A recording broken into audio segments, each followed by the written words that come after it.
Sermón de Martín Lutero. Jesús, el mediador de la justicia verdadera. Sermón vespertino de Pentecostés, fecha del 28 de mayo de 1531. Texto, el tercer artículo del credo apostólico. Creo en el Espíritu Santo, la Santa Iglesia Cristiana, la comunión de los santos, el perdón de los pecados, la resurrección de la carne y la vida perdurable. Primer punto. Nuestra justicia se basa en el perdón de los pecados logrado por Cristo. La justicia del cristiano está oculta aún bajo el pecado. Esta mañana oíste hablar del Espíritu Santo. Oíste que la tarea del Espíritu Santo es predicarnos aquella doctrina que nos muestra cómo se obtiene el perdón de los pecados. Y oísteis también que cada cristiano debe poner todo empeño en aprender este artículo del perdón, porque el querer aprenderlo solo en el momento en que se lo necesita resultará harto difícil, ya que entonces Satanás y sus secuaces arremeten tan escarnizadamente contra esta enseñanza que su comprensión se hace poco menos que imposible, aun para aquel que la conoce. La justicia del cristiano ha de llamarse, pues, perdón de los pecados. Y este perdón debe entenderse no como una acción que se lleva a cabo en unos breves instantes, sino como una realidad de validez permanente, pero una realidad en la cual hemos sido y estamos colocados, no una realidad que tuviera su origen en nosotros. De la misma manera deben hacerse resaltar los artículos de la resurrección de la carne y de la vida perdurable.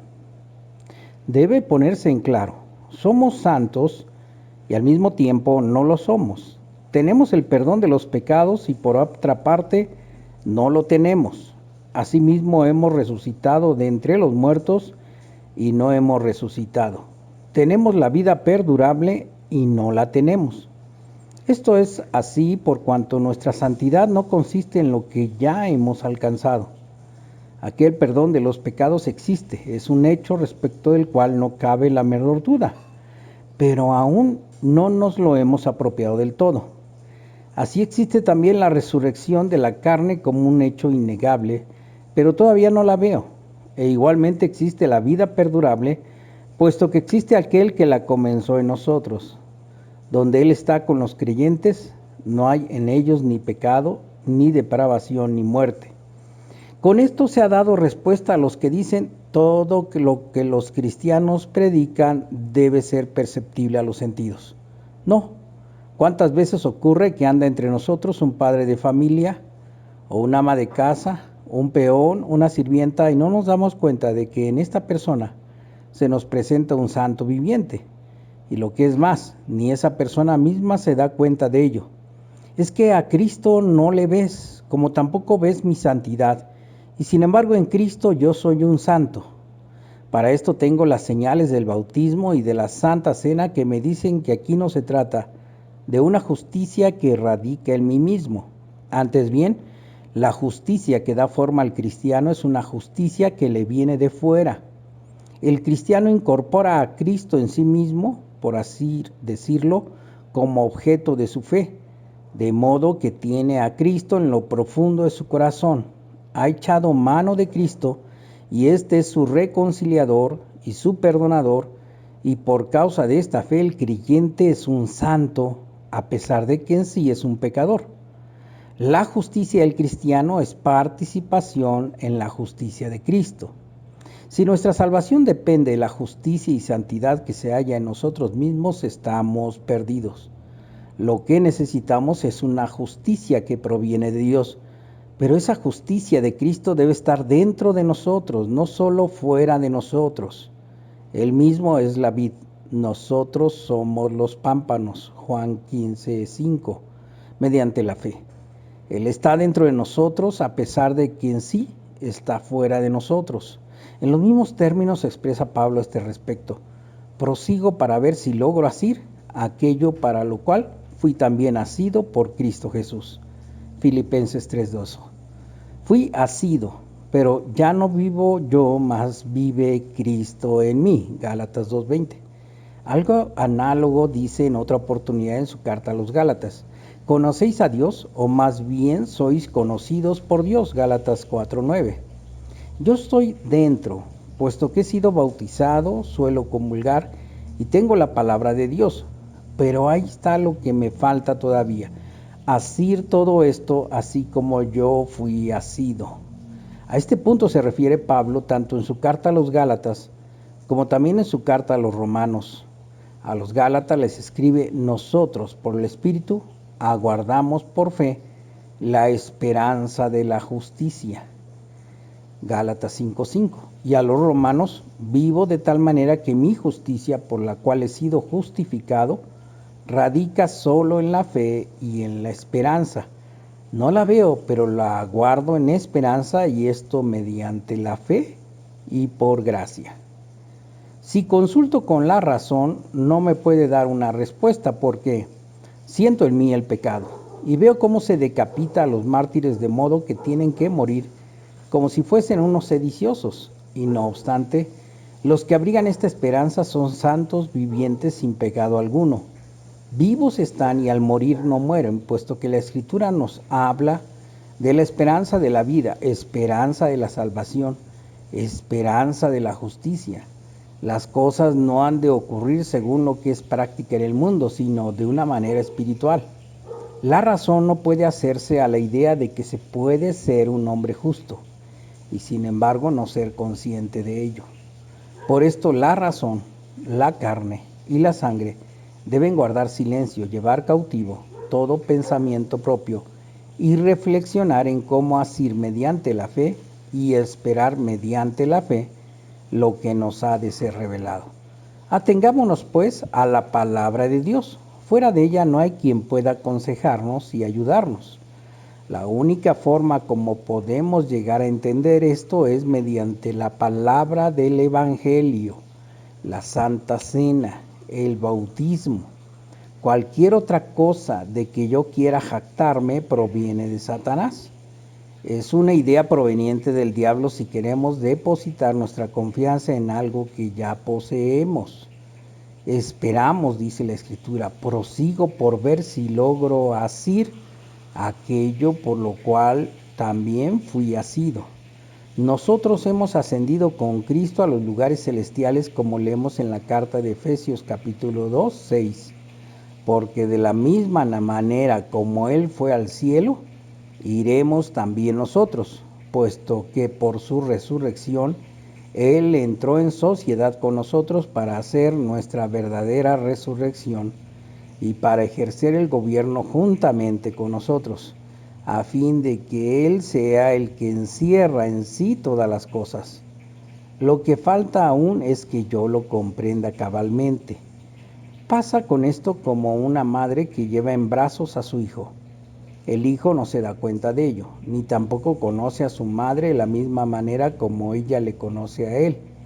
Es que el hijo todavía no tiene el entendimiento y la razón suficientes.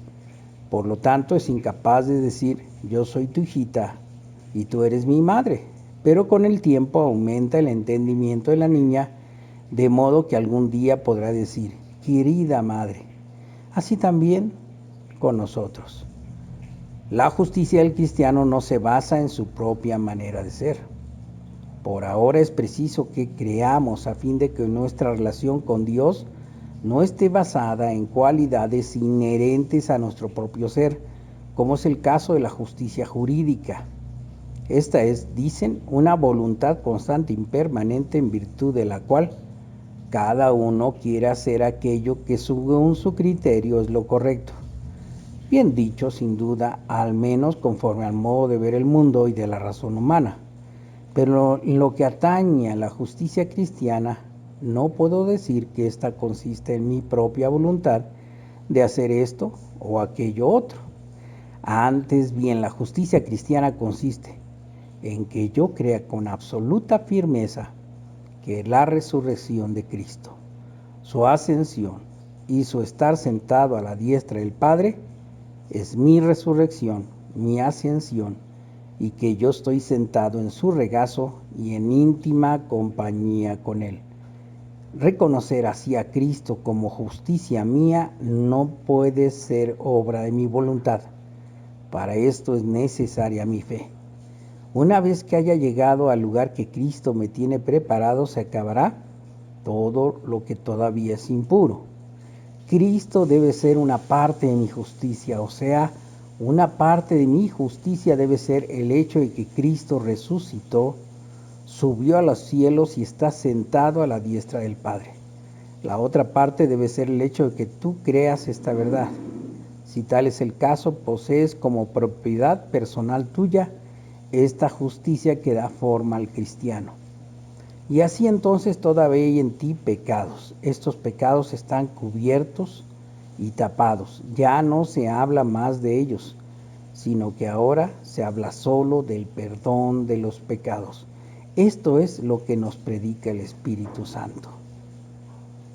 Segundo punto. Nuestra justicia presupone la unión de Cristo con nosotros, mediante la fe. Cristo está en nosotros a pesar de nuestros pecados. Ahora bien, para que todo esto pueda acontecer, no debo tener a Cristo solamente fuera de mí, de suerte que Él esté sentado allí en los cielos y yo siga aquí en mis pecados. No, yo debo haber salido ya del infierno y del pecado, y sin embargo vivir aún aquí abajo en la fe. Cristo permanece allá arriba, no desciende a la tierra. Yo en cambio debo desprender y apartar mi corazón de los lazos terrenales y aferrarme al que habita en las alturas. Mediante esta fe yo estoy con Él y Él está conmigo, y con esto ambos ya estamos arriba en el cielo. Si el cristiano está en el cielo, necesariamente tiene que estar libre ya del pecado. Y si muere, no permanecerá en la muerte, ya que está sentado con Cristo en el reino de los cielos. Tampoco está sujeto ya a Satanás, ni a la muerte, ni a la ley. Y no obstante, al observar mi carne, veo que sí estoy sujeto a la muerte y al pecado. Pero esto no tiene por qué importarme. Si me perturba, estoy en vías de tornarme un papista. Es inevitable que tenga que pelearme con los pecados y la muerte hasta el día que no lo sienta más. Los papistas, por supuesto, nos dirán, ¿por qué no hacéis la prueba con arrepentimiento y obras meritorias? Hablan como el ciego de los colores. Quieren enseñarlo algo a lo cual ellos mismos no le han tornado el gusto. Quieren condenar esta doctrina de la justicia, fe y perdón y erigirse en jueces de ella sin haber entendido de ella un ápice. Son incapaces de combinar a Cristo con la fe del pecador. Para ellos la justicia tiene que ser una voluntad decidida que se empeña en hacer junto con nuestro Dios y Señor lo que los mandamientos de este demandan. Si oyen a uno hablar de manera diferente, ya piensan que está diciendo herejías. Yo, por mi parte, no me atrevería a decir en presencia de ellos que nuestra justicia es el perdón de los pecados. Pero así está escrito, que Cristo está en los cielos y que por la fe yo llego a estar junto a Él y soy hecho partícipe en todos estos bienes. Esto sí, todavía no lo veo, sino que lo poseo. Lo poseo en esperanza. Lo que se espera no se posee aún ni se ve. La unión con Cristo está basada en la palabra comunicada por el Espíritu. Cosa asombrosa es que tengamos vida y justicia y sin embargo no la veamos ni sintamos. Pero solo así es posible que uno se mantenga firme en la necesidad y en el infortunio. Si siente la miseria de su existencia carnal, terrenal, no desespera, sino que rehúsa tomar en cuenta lo que siente, y lo mismo hace al padecer los embates de Satanás y del pecado. Mi justicia, dice, es esta: no debo fijar mi atención en un bien que poseo, sino que debo esperar en fe y en espíritu, sin cuidarme de lo que diga mi carne y sangre, y aguardar pacientemente a que lo esperado sea manifestado. Siendo así las cosas, lo único que puede conducirnos a la meta es la palabra, Pues la fe es por el oír, Romanos 6:17. Por esto es que en el día del Pentecostés, el Espíritu Santo repartió a los apóstoles aquellas lenguas de fuego. Nadie puede llegar a la fe ni ponerse en posesión del tesoro del perdón de los pecados, sino por medio de las lenguas de fuego. De ahí que exista tanta enemistad contra esta palabra del Evangelio. El Papa la persigue a sangre y fuego y con interpretaciones falsas. En suma, recurre a las medidas más desgraciadas en su insano afán por volver a apagar las lenguas de fuego. Y sin embargo no tenemos otra cosa que la palabra, y solamente por medio de ella podemos obtener el perdón de pecados. No obstante, si pueden, algún día dirán que el Espíritu Santo, el dador de la palabra, no es Dios. Si ya no cuento con la palabra y si las lenguas de fuego están extinguidas, todo está perdido. Así, todo está basado en esta palabra que nos enseña lo que no vemos. Las manos amorosas de Dios, que sin embargo ya nos tienen asidos. Y si tú permaneces en la palabra, a su tiempo lo verás en rica medida, y por tu parte asirás lo que Dios te ofrece. Aprenderás y verás lo que ya ahora eres mediante tu fe. Ahora lo poseemos todo pasivamente, entonces lo poseeremos en forma activa. Por Cristo nuestra justicia ha sido liberada de la ley. El Espíritu Santo coloca al creyente por encima de estas luces. Ya ves cuán incorrectamente explican los papistas este artículo de la fe. Sostenían que el Espíritu Santo viene para dar a la Iglesia nuevos artículos de la fe. Por ejemplo, respecto de la manera como se debe ayunar. Esto lo puede decidir también un padre de familia y jefe de hogar. O si hay algo que llevar cógula gris o negra. Esto me lo puede enseñar también mi sastre. Como si el Espíritu Santo se ocupara en producir tales leyes. Esto es lo que resulta de la ceguedad de esa gente que no entiende estos artículos. Creo en el Espíritu Santo, etc. En efecto, el Espíritu viene en oposición a la ley y te quiere ayudar a liberarte de ella. Su voluntad es que tu alma no esté sometida ni a la muerte, ni al pecado, ni al diablo, ni tampoco a la ley. Antes bien, Él quiere colocarte por encima de todas las leyes y te dice que es tuyo el perdón de los pecados, tuyo también la resurrección de Cristo y su estar sentado a la diestra del Padre, y tuya la vida eterna, no porque vivas en obediencia a la ley y te abstengas de comer carne, sino porque Cristo resucitó entre los muertos y subió a los cielos. Quede entonces tu justicia donde quisiere. De todos modos, Cristo no descenderá de su lugar a la diestra del Padre. El Espíritu Santo nos ayuda a producir buenas obras. No puedo decir, el Cristo que resucitó de entre los muertos es una ley. No, Él vive en una vida que está por encima de la ley. Ya no está sujeto a ninguna ley, a ninguna muerte, a ningún pecado, sino que es Señor sobre todo aquello.